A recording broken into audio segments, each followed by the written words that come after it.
Chapter 30. Rachel. I charged with trunk held high, trumpeting defiance.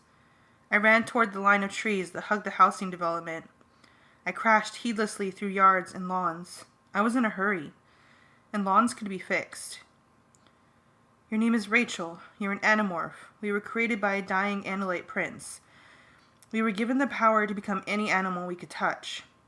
We were running. Or I was running anyway, with this girl riding on my back. She told me we had to get away from the homes.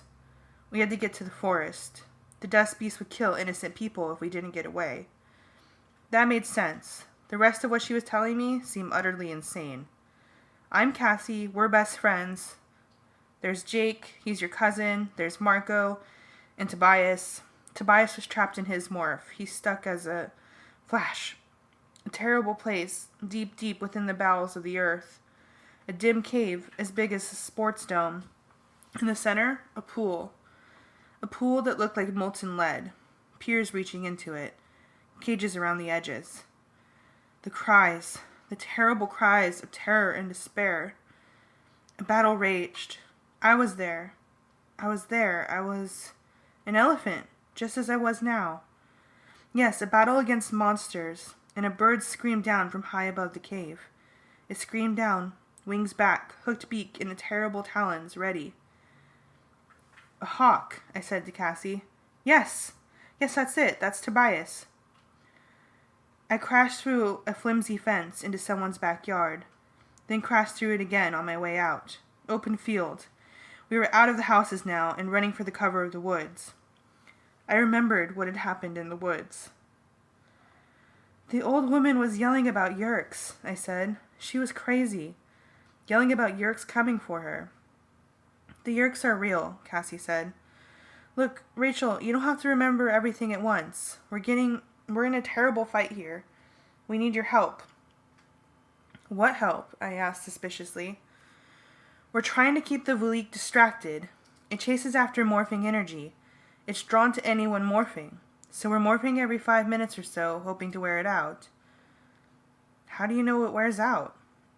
We don't. This isn't much of a plan, I said. Are you Animorphs always this hopeless? Pretty much, Cassie said ruefully. The bad guys have all the power. Sometimes we think it's all a hopeless fight. A hopeless fight? I asked. Isn't that the best kind? Cassie laughed. You may have lost your memory, but you're still Rachel. It's about time for me to morph. Let me jump off. No, I said. The beast couldn't lift me. I was too big. Stay on and morph where you are. It will come after us. But if it can't lift me, it may not be able to get you. I felt her pat the back of my massive head. My girl, Rachel, she said affectionately. Here goes nothing. What are you going to morph into? Something small enough that maybe the dust beast won't be able to separate me from you. A squirrel. We can morph into small animals? Sometimes smaller is better. I felt a strange, scraping, tickly feeling on my back as the girl who said she was my friend became smaller. Chapter 31. Marco. Ah! I thought, as the Vleek blazed after me. Hoo, hoo, hoo, I yelled.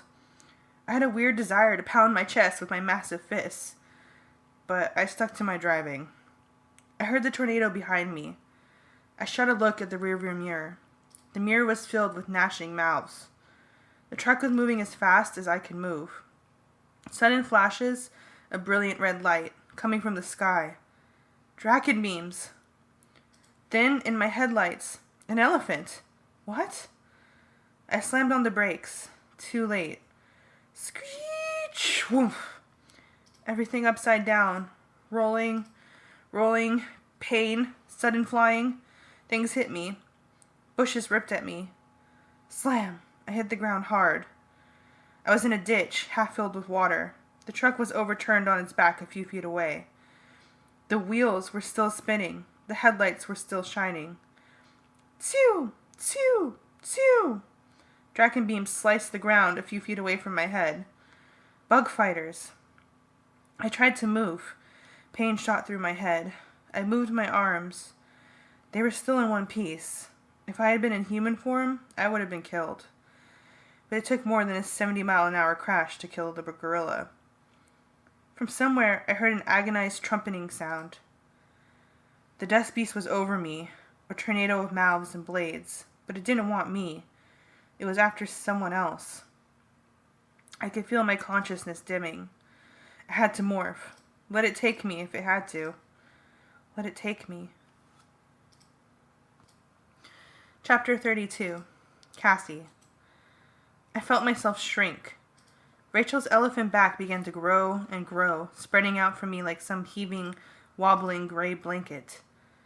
A tail sprouted behind me. My face bulged out and grew pointed. Pale gray fur swept across my body. I had morphed the squirrel before, of course. I knew what to expect. The body was wonderful, the senses keen and sharp, but the mind lived in a state of perpetual terror, always looking for predators. The only other emotion was hunger. But I could control the squirrel's fear, if I could control my own. Easier said than done. I was drawing the monster to us. The energy that was allowing me to become a squirrel was bait to the dust beast. Out of the corner of my eye, I saw headlights. Something big was in the air behind the lights, a dark shadow that swallowed up the stars. The beast, the Valik. I stopped the morph. I could feel my own fear, and if my fear met the squirrel's fear, it would never gain control. Suddenly, predator! The squirrel's terror shot through me.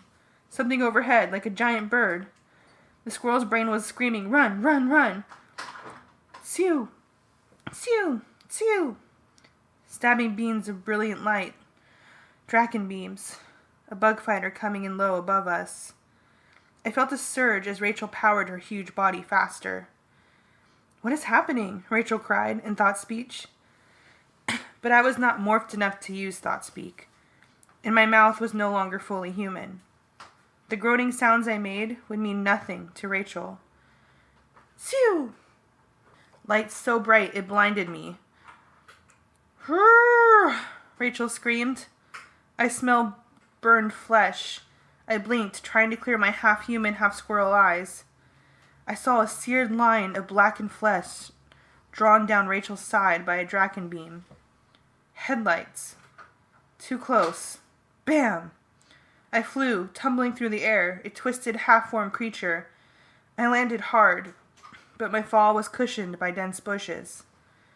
Hurr! Through eyes half-human, half-squirrel, I saw a horrifying scene. Rachel was on her side, trumpeting in pain and rage. A pickup truck lay on its back, wheels spinning. Just beyond the truck, a gorilla struggled to get up. Marco. A bug fighter zipped overhead.